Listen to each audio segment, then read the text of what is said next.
about. Trying to figure out what it's all about. Existentialist, am I worth anything or just a scout? I don't know. I don't know. I don't know.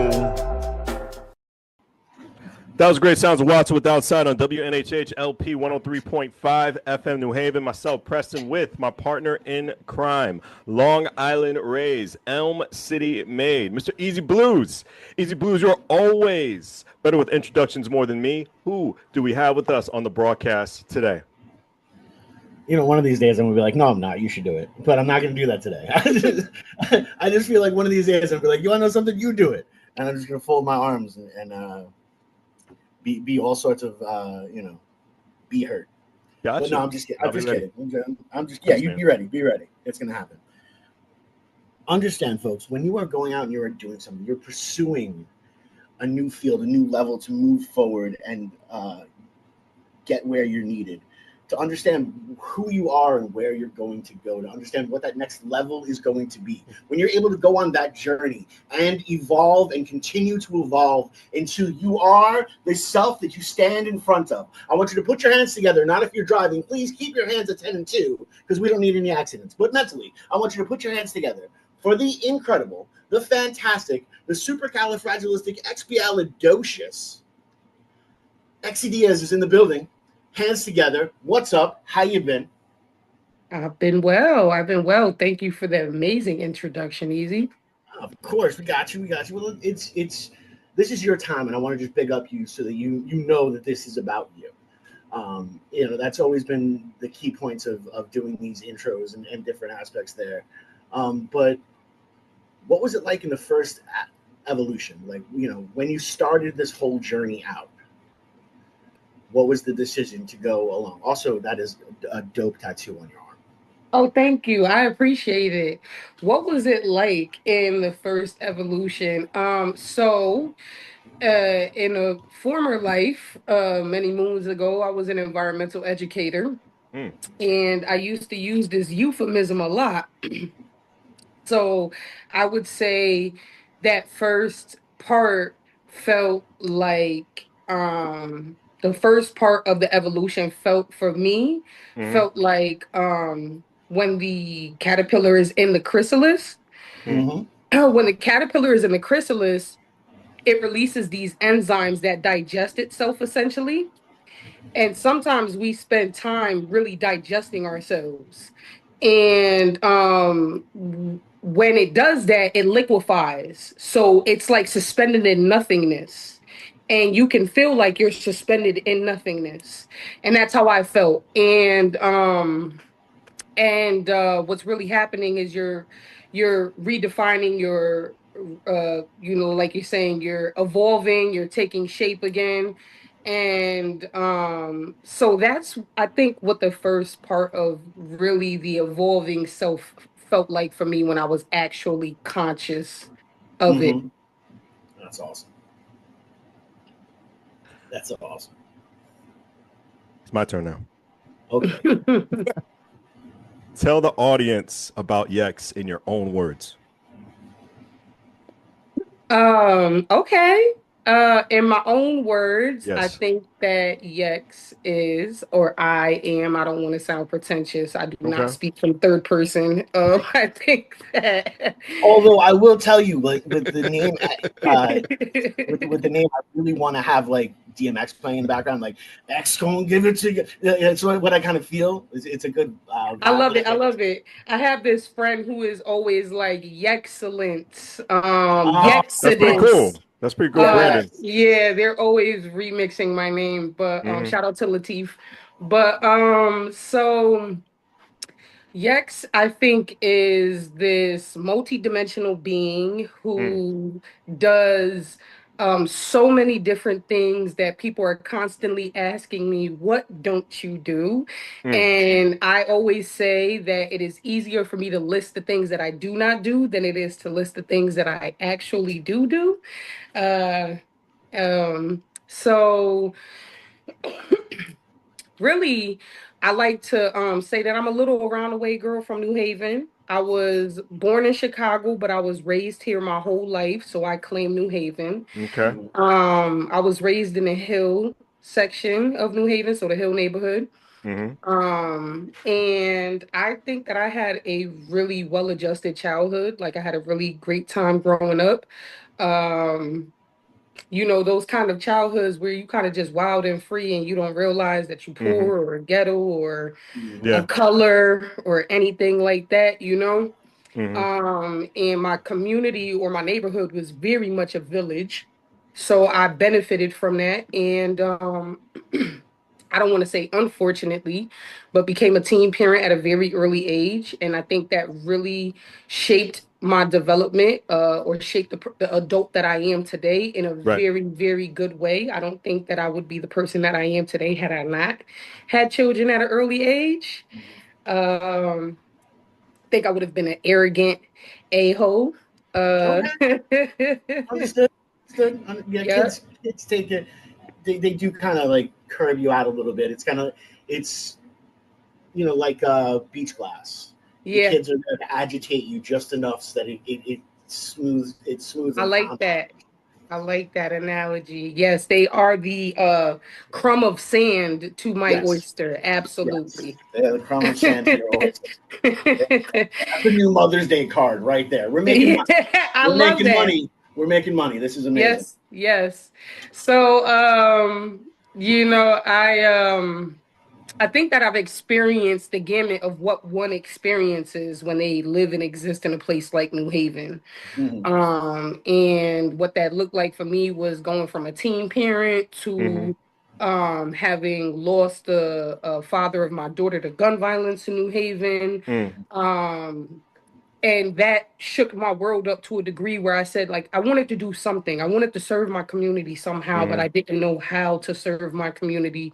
I always thought that you needed like power, privilege, influence to kind of like actually make change. And I really didn't realize that the most readily available tool that I had at my disposal was free, and it was my voice. Right. And it got me really far, actually. So once I started honing and shaping and using my voice, I found myself in the nonprofit sector, starting off in youth development, Mm-hmm. and that kind of moved into a space of uh, community development, leadership development of young adults. Right. And now I'm more so in the arts world. So if I had to describe who I am to people, Mm-hmm. like in a few words, I would say that I'm a nurturer. Okay. Um, Mhm. I am an artist or a creator of the highest order. All right. Um, I would say that I am definitely a force to be reckoned with. People can take that however they want to, good, bad, or indifferent. Because I get all types of responses in that regard. Um, and at the end of the day, I'm a human, and I think that I always seek to be humanized, Mm-hmm. right? Because it's easy for us to pedestal people. And I feel like people, we see individuals and we might think, oh, this person is an enigma, they're a monolith, they're this, they're that. But really, I'm Right. just a human, I'm just a person. Now, cultural strategist. What does that mean to you in practice? Cultural strategist. I think what it means for me is how do I reclaim, Mm-hmm. honor, and educate individuals on culture, Mm-hmm. and strategize ways to move forward in a way that does sanctify Mm-hmm. my culture and the culture of others. I found myself very, very frustrated when I entered the nonprofit sector because, and no offense to anyone, Right. I know you said no vulgarities, but I know that sometimes things that aren't vulgarities can feel that way. Yeah. So, Yeah, that's true. That's true. yeah, charge it to my head and not my heart. I when I entered the nonprofit sector felt like I didn't feel like I what I experienced was a lot of um white practitioners of indigenous practices trying to give me what belongs to me already. And it was like, hold on, actually, my people do this stuff. They did this stuff. When they did this stuff, you told them they were uncivilized for doing this stuff, and then you hijacked it, commodified it, and now you're trying to feed it back to us.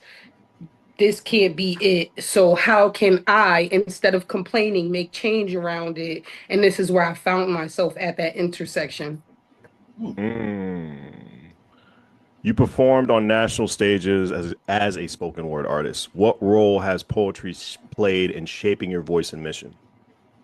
Yeah, so it's interesting. I started off sharing my poetry publicly to just blow steam.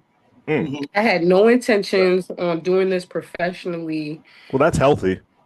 Yeah.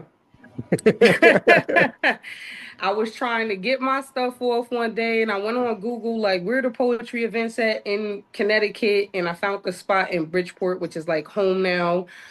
And then it kind of took on a life of its own after that.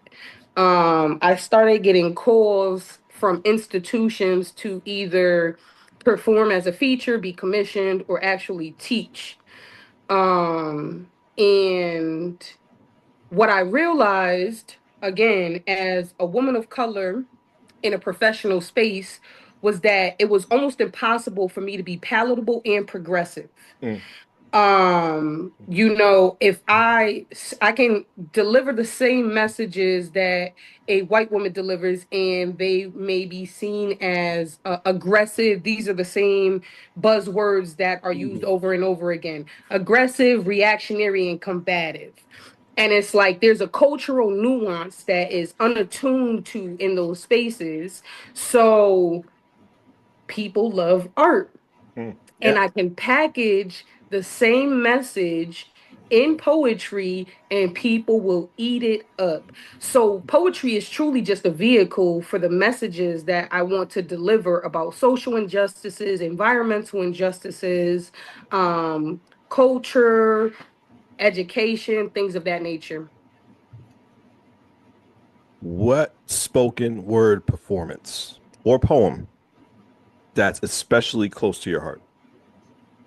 There are so many. I'll name my top three. Okay. I'm cool with a countdown. I'm cool with that. Okay. So I had writer's block, or what I used to call writer's block. I don't believe in writer's block anymore. Okay. But I used to call it writer's block. And I had that for about 7 years. So from the age of 20 to 27, I did not write. And when I did write, finally, I have relocated to Virginia, came back to New Haven. And when I came back to New Haven, I had a chip on my shoulder. When I left Connecticut, I thought that I would never come back here. And New Haven, this was after the death of my daughter's father, just had left a bad taste in my mouth. Right. And I was like, I'm not coming back to this city again. This state has a gray cloud over it. People, people have all kinds of opinions about New Haven. Right. And when I came back, I had a chip on my shoulder. I didn't want to be here. I felt like I was forced to come back. It was due to an injury. And someone asked to take me out to a lounge in Meriden. And there just so happened to be a New Haven poet and a Bridgeport poet who were featured. And I didn't know it was a poetry event. Okay. And shout out to Ja's son, Jason Dorsey. Nice. He has this really big scar on his face. So he looks very menacing, but his personality is actually the complete opposite. But he was sitting at the end of the bar and he kept grilling me, and I kept saying to my date, if this guy looks at me one more time. And he ended up getting on the mic and spitting some poetry that was so profound, it inspired me to write again. And the piece that I wrote is so so hard to describe. It's called God Body, and it's about the godliness of that women have in the space of creation. And it kind of parallels women being mothers to Mother Nature.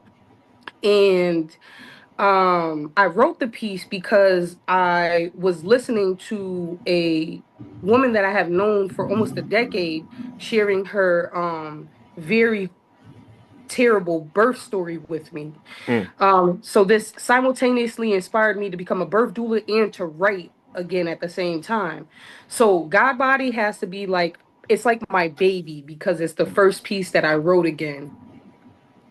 Um, I think that the second piece is a Mm-hmm. new poem that I have that is really kind of like going viral right now on TikTok, and it's called Bear versus Man. Okay. Um, so again, as an environmental educator, there Mm-hmm. was this trending question going around on social Right. media. Who would women rather be alone in the woods with, a man or a bear? And women kept on choosing a bear, and men Mm-hmm. couldn't understand why. And what I do in this poem is I create a parallel between the behaviors of men and bear because they're actually very much alike, and I create a parallel between the way that women are taught to carry themselves in society and the way that hikers and campers are taught to carry themselves out in the woods. They're very much alike. If you see a bear, you're taught to try to stay 50 feet away from it. If you get a restraining order, the distance is 50 to 100 feet. So there were Mm-hmm. so many parallels to make in this poem. But what I really wanted to highlight was how um when Mystical was released, Mm. he was signed again almost immediately. And Mm. it was like damn, his skill as a rapper was took priority over the fact that he had violated a woman. And Mm-hmm. then he did a freestyle on a podcast. And he was like, if you ever see me in the woods fighting a grizzly, help the bear. I saw that one. So, exactly. So I was like, you know what? I'm going to jack that and use that in my poem. And the poem is like line for line, every line is a bar, and it's so beautiful. Mm. And I'm not trying to um kind of punch down on men at all because I'm a boy mom. I have three sons, Oh wow. Okay. and I also foster. And Oh cool. I've had at least four foster boys come through my house. Mm-hmm. So and I'm fortunate to have raised very healthy young men. Right. Um, one of my boys said, I asked him, like, how do you feel about this question? And he's like, I don't feel like it's fair because it's kind of generalizing all men when only creeps would, attack a woman. Mm-hmm. And all of those nuances are included in this poem. So Mm-hmm. that's probably my current favorite. And then a performance is a very recent performance in Pittsburgh at the August Wilson Cultural Center. I have toured and opened up for the Last Poets several times, but this was the first time that their drummer Babatunde played his drums behind me as I performed my Oh poetry. wow. Yeah, Wow. so it was really significant for me. Mm-hmm. Wow. Oof. That's awesome. Yeah, no, that's so cool. That's so. I do have a question though. Go ahead, Easy. Go ahead. Go You ahead. no longer Please. you no longer believe in writer's block. That You as took that thought yeah, right out of my head. I got you. Took As a that thought creative, right out of my head. I need to know how you feel, why that is so. Because Yeah. I'm not in a dry spell, but they come every once in a while. And is there a way out of it? Because usually I know how I usually get myself out of it. Yeah. So I think that, our perspective shapes the world around us, right? Right, of course. So I think it's important that for me, that I name things in a way that is conducive to my working environment, my life. And writer's block just seemed to kind of like self-perpetuate And I think that after coming up out of that 7-year dry spell and then writing such a prolific piece, I mean, when I say this piece is like something else, I don't mind sharing the transcript with you guys. But I believe that when you can't write, it's because you don't have anything to write about and you're not supposed to be writing, and that's okay. And that there are seasons that we have as creatives where some seasons we are just supposed to be taking in the world around us. We're supposed to be marinating, Being a sponge. experiencing. Yep. Okay. And then there are seasons where we're cooking, we're in the lab, we're writing, we're doing, and then there are seasons where we serve that to the world around us. So it's Okay. just about identifying the season that I'm in for myself. That makes a lot of sense. It's kind of like exercising. Like there's some Yeah. days you have to put into the gym, and then there's that amount of time you need for your body to rest and heal Yep. before that next session. Okay. Yep. That makes a lot of sense. That really does. Which sparks me to my next question. Just whatever secrets that you can tell our audience, how do you approach storytelling as a tool for both personal and collective transformation? Mm. How do I approach storytelling? Um, Give what you can now. Take your time. yeah, I think about I think about some of the writers who shaped me Hmm. in my writing and what they talk about when it comes to the role of an artist. Mm. And I think the role of an artist, and I believe all artists are storytellers. Mm. So the role of a storyteller is, and Nina Simone said this, is to basically express what is going on around us at the time, right? It is Right. to tell what is going on around us. So to me, it's to be a truth teller. It is to be able to transcribe a moment in time so that it can live forever.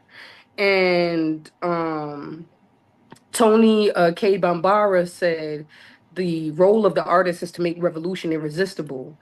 So it's like, how do I make what people yearn for, right?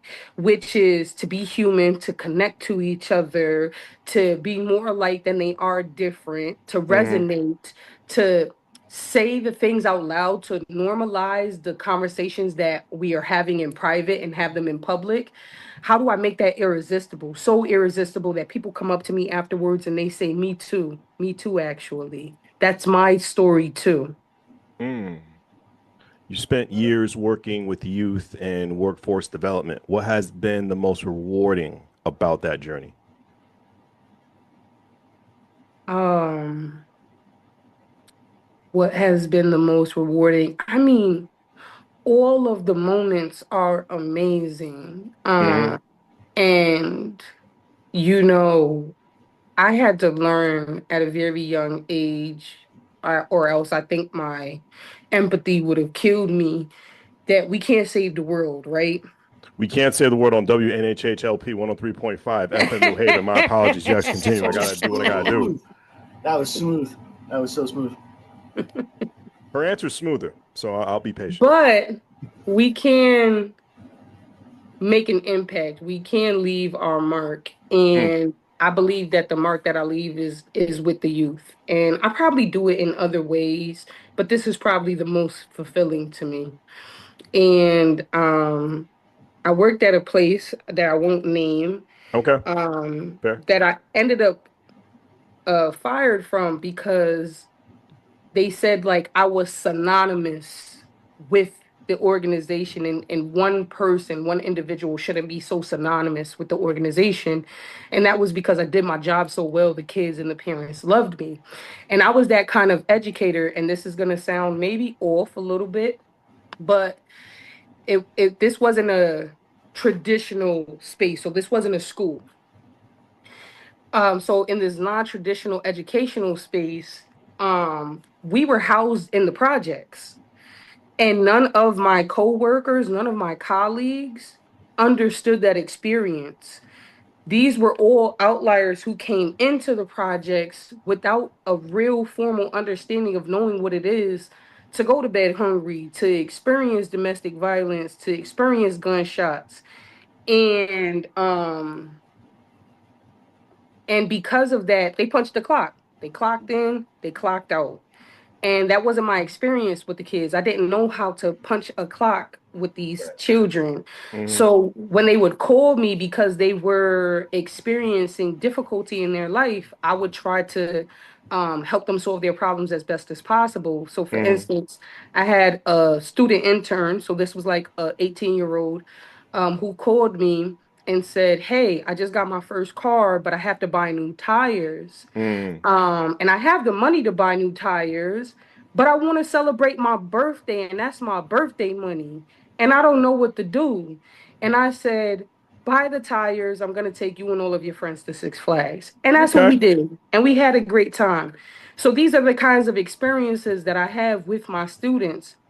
I have boys who, after I've left the program, because they're all the same age as my son, who have sleepovers regularly at my house, who I take to the lake in the summertime, Oh, who cool. I try to step in and just kind of have that motherly presence in. So now I'm kind of known as that mother in my neighborhood where I'm that safe place. All of the kids can come here. They know they can get a meal. They know they can get rest. They know they can play. They know they can have s'mores in the backyard. They know they can talk to me if they have problems or issues that are going on.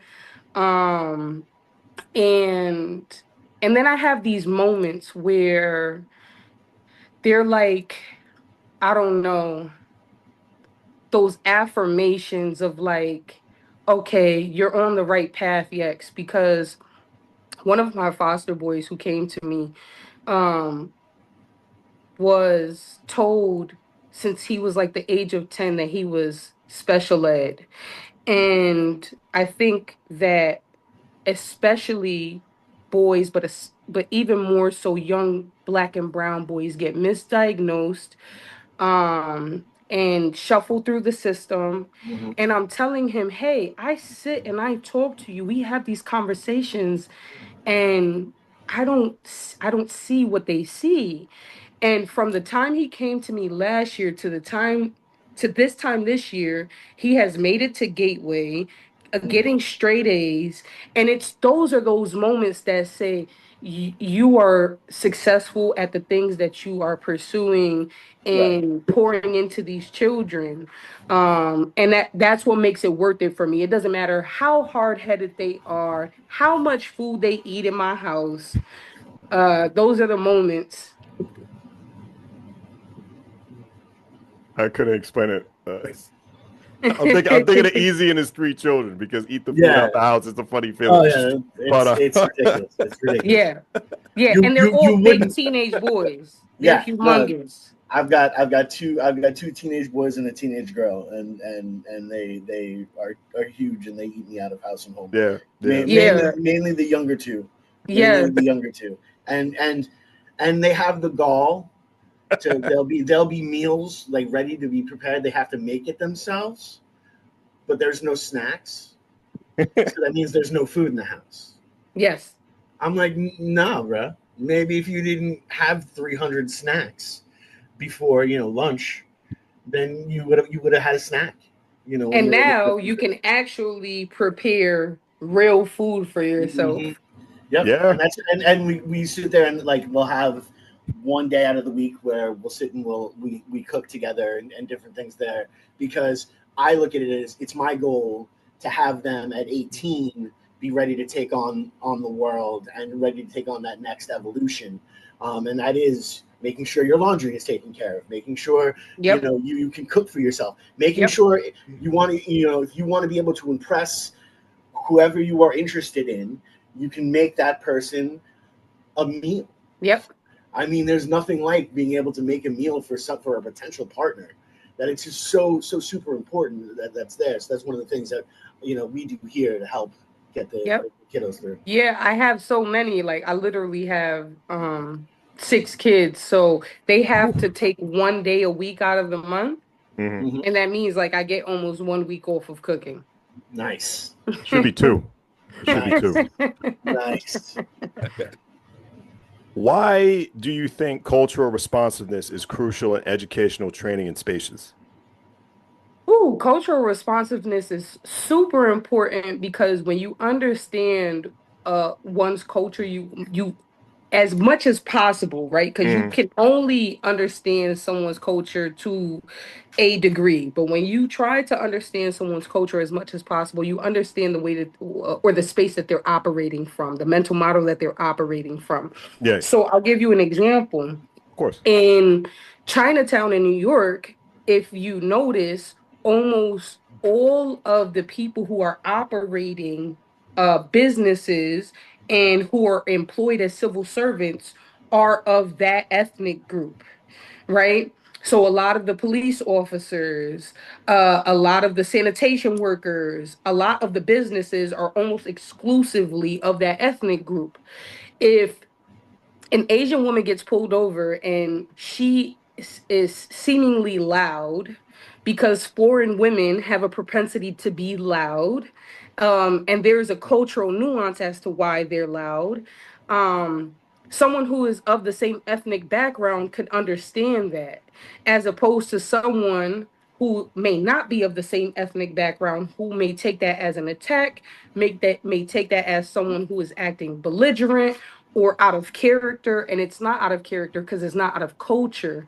I asked my mother when I was younger, why do Hispanic women yell so much? Like, why do y'all yell all the time? And she said, well, in the barrio, which is the projects, when you're asking your neighbor for something, you don't go knock on their door. You yell from across the Right. breezeway. Mm-hmm. You say, hey, can I get some sugar? We just are constantly yelling at each other, and this is the way that we speak to each other. Mhm. And it was like, oh, I never would have considered that actually. Um, my aunt came here from Puerto Rico and had the only bright pink house on the street in how on Howard Avenue. And I Mhm. used to wonder what would possess my aunt to paint her house Pepto-Bismol pink. And then I visited Puerto Rico, and every house was a pastel color, a different Right. pastel color. Oh, And it was wow. like, oh, she was trying to make herself at home here in the States. So when we all understand these cultural nuances, we are able to better um meet someone where they're at. Now, what got me into this was that Mm-hmm. after my daughter's father passed away due to gun violence, I needed to take my daughter to therapy. We needed to seek some therapy Of course, yeah. services. Of Mm-hmm. course. And I had read in an article about this place in New Haven that was like founded by a brown sister, and it was like black and brown clinicians for black and brown people. And I was like, what a better place to go to be served in my community. And I go to take her to the intake, and a white clinician comes out, and I tell myself, Yex, you are not going to be that parent that gripes about the color of this person's skin. They are a professional. You're going to let your child see this professional. Okay. And so I let my daughter go in. And when at the end, like the last 15 minutes, they usually ask the parent to come in. When I come in, this woman is shooken up. Her chin is quivering and she's crying. And I'm like, what happened in here? What did my daughter say to you? And she repeated the same things back to me that prompted us to go there in the first place. So I'm like, hold on. The nuances of our culture that are a norm to us on the regular in the hood where I come from are so far out of the realm of what is normal to her that she thought this was way more severe than it actually was, to the degree she threatened us with child protective services. She said if Mhm. you don't take her to get a more extensive evaluation at Yale right now, Mm. she was talking about my child should be medicated, that she Mhm. should be admitted. And I'm saying, hold on, we're at the intake right now. We just got here. How did we get this far? Mm-hmm. And she's like, yes, you guys have to take her to get a formal, I mean, a more extensive evaluation at Yale today. So I'm like, okay, fine. We go home, and this just so happened to be a day, maybe like in 2018, Mm-hmm. 2017. We had a really nasty tropical storm out here, and there were like trees down. And so they call me in the evening at 8 p.m. and she's like, "Did you take her?" And I said, "Did you see the weather outside?" And she said, "Well, are you gonna sleep in her bed with her tonight?" And I said, "Do you think that you care about my child more than I do?" Right. Wow. And Yeah. Ooh. the phone went quiet, and then Mhm. her supervisor got on the line and said, "If you don't take her right now, we're gonna call DCF." Mhm. So I called a friend of mine who was actually the director of human services at the time, and I said, "What does this look like for me?" And he said, "Just take her. They'll clear her. You'll be fine, and handle whatever you have to handle with the director of that institution afterwards." And that's exactly what I did. So when I reached out to the founder of that institution, this is the first person who saw something in me that I didn't see in myself as a consultant, which was telling me, "I want you to actually come into my practice and retrain all of my staff, Mhm. including the person I had this incident with, on cultural responsiveness." Right. You facilitated workshops and trainings across the country. What's a workshop moment you'll never forget? A workshop moment I'll never forget. Hmm.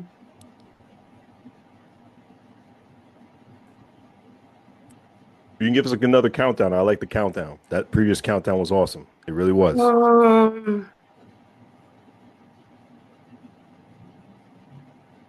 Let me think. What's a workshop moment that I'll never forget?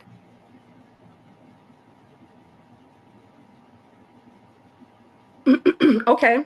All right. I'm actually just gonna go with one. I'm not gonna go with a countdown. Okay, that's fine. That's fine. That works. I was recently asked to lead a creative writing workshop at a local high school, Okay. one that's actually right up the street from where I live. I'm in the New Hallville section. And as I'm leading this, um, I don't expect it to go as deep as it does, but there is one student, a young male, who actually had difficulty in school, but seemed to have a breakthrough moment. And we were able to actually make it was like this kind of silent connection between the fact that his brother died of gun violence and my daughter's father died of gun violence. And I was using that as a foundation for how I tell stories and where I come from, because usually I do Ella Lyons, where I'm from, Mm. as a foundation to help kids talk about where they're from in their storytelling, Right. and help them express honestly in a very raw fashion where you're actually from, and to also speak from a place of poetry, right? Of figurative and metaphorical language of where you're from, because I'm not just from New Haven, right? I am from salsa. I am from bomba y plena. I am from batata and yam. And I'm Mm. grouped, like, so it's like, how do I help them? And um whatever I said, or whatever exchange that we had struck him so deeply that Mm. he started to cry. Mm. Mm. And I, as a boy mom, I know how many barriers that men have up, and I want to choose my words like very carefully, how many barriers men have up or that are in place that don't allow them to share their emotions so freely and so openly. Mm. So for this young teenager to just be able to feel safe enough to cry in front of all of his peers like that Right. and I started crying. And it was one of those moments where I had to email the coordinator afterwards, the individual who coordinated me showing up there, to say, He cried, I cried, we cried. It was one of those moments. And I think that will stick with me forever. And I think, there was, again, that cultural responsiveness helped me to connect, because this young boy came here from Jamaica. My daughter's father also was from Jamaica, like came here when he was 8 years old. So there was these points of connection. And I think that when you're cultured in that manner, that you can give a message to a broad audience, but then also personalize when you have these one-on-one moments with people.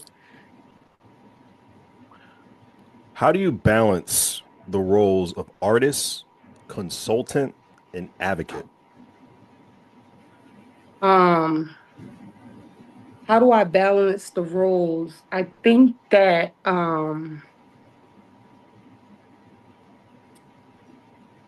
they conflate, and that sometimes they need to be wielded at different times. And I think part of that comes with experience. It's just experience and knowing when is the time and the place to pull out which version of myself from the hat. And I think the other part is hard to explain, because what I was told, or what someone gave to me when I was 27, was they said that you have these non-teachable skills. I asked them, why did you pick me? Like, I find myself very often in spaces and in roles that traditionally require a degree, and I'm a non-degree person. I have never stepped foot into a college or a university in my life. And I said, what? They said at the end of the interview, do you have On any questions for us? WNHH LP 103.5 FM New Haven. Go ahead. They said, do you have any questions for us? And I said, yeah, why did you choose me? And they said, well, there's a lot of parts and moving parts of this job that we can just teach people how to do. And then there are non-teachable qualities, and you come with these non-teachable qualities. And I think that that skill of discernment, and that there's a word for it that I'm looking for, that finesse that is required to move in and out of roles that are interconnected but aren't mutually exclusive. That is something that you either come with or you gain over time through a lot of experience. What excites you most about your role as Senior Development Manager at the Arts Council of the Greater New Haven? Oh, what excites me the most about this new role is helping to sustain the art economy in New Haven. I think that because we're in these super weird, unprecedented times right now, Agreed. Agreed. Fully right? agreed. Yes, 1000% That agree.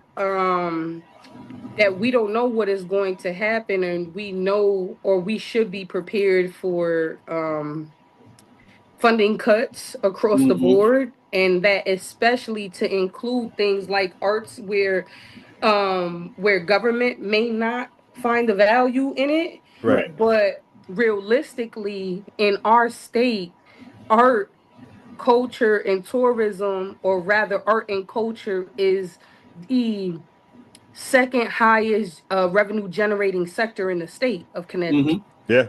Art is embedded in everything we do. So my game and my aim is sustainability. How do I help sustain art? And a lot of that is through funding acquisition. So that's what I'm really excited about.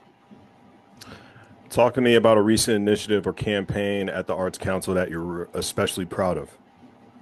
Well, I only been there a week, so there's not much to talk about. The accolade. The accolade. That's the accolade that you got. There's enough to talk about. It was a good week. It was a really good week. I'll talk about something proximate. Proximate to that. Okay. So I started.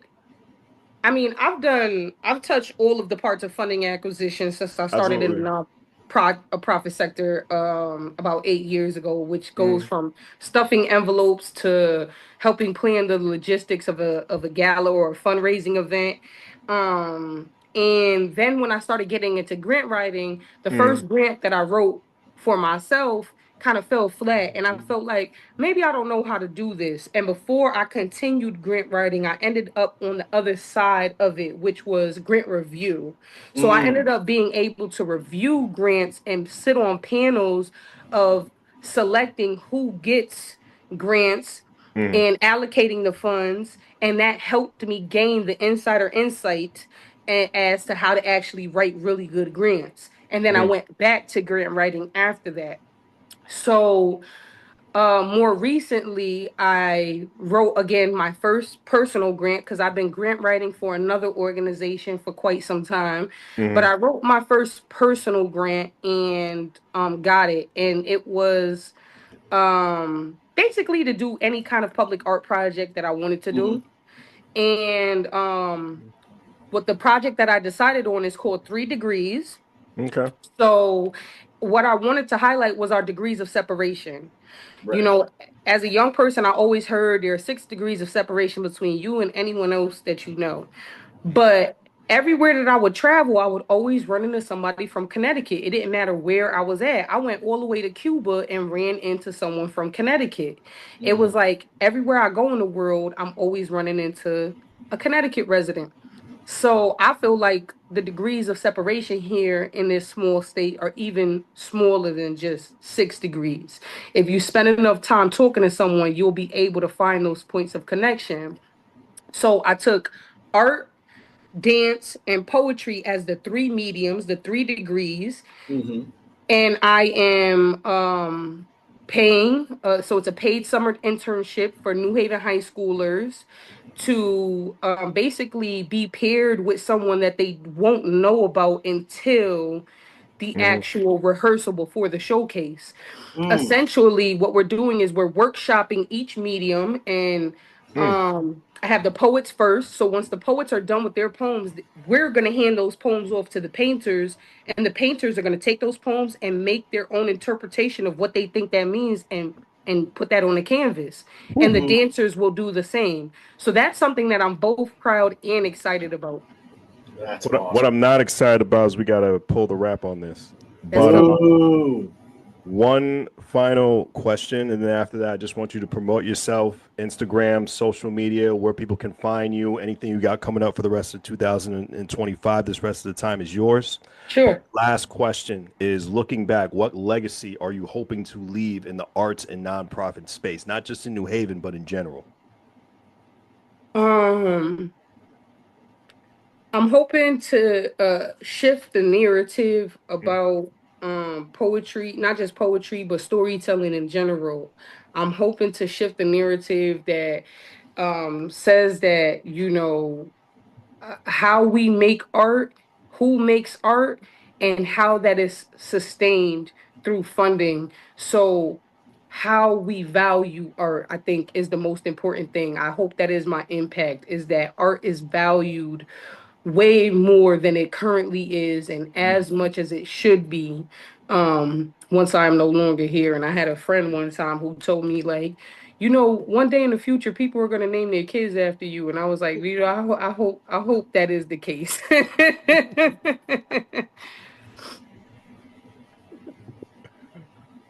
Thank you. You're This has welcome. been Thank you, guys. definitely, this has been awesome. This has really been awesome. Learn about you, learn about everything, But you know what? I got a little bit of time left. Chicago pizza or New Haven pizza, since you said you were born in Chicago? Come on now, we in the pizza capital. That deep dish pizza pie soup is not it. Stop. We are in the pizza capital. I don't want to hear no New Yorkers fighting. I don't want to hear about West Haven neither. New Haven has the best pizza. I want to give a huge shout out to Yex for sharing her insights, passion, and purpose with us today. From empowering you to building stronger creative ecosystems, her work reminds us that the arts aren't just beautiful, they're transformative. Thank you so much for being a part of this. Myself, Preston, and my partner in crime, Long Island Raised, Elm City made, Mr. E. BlueZ Blues on WNHH LP 103.5 FM, New Haven.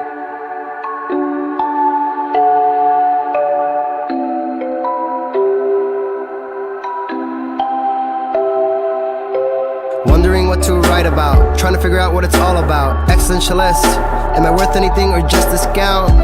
I don't know.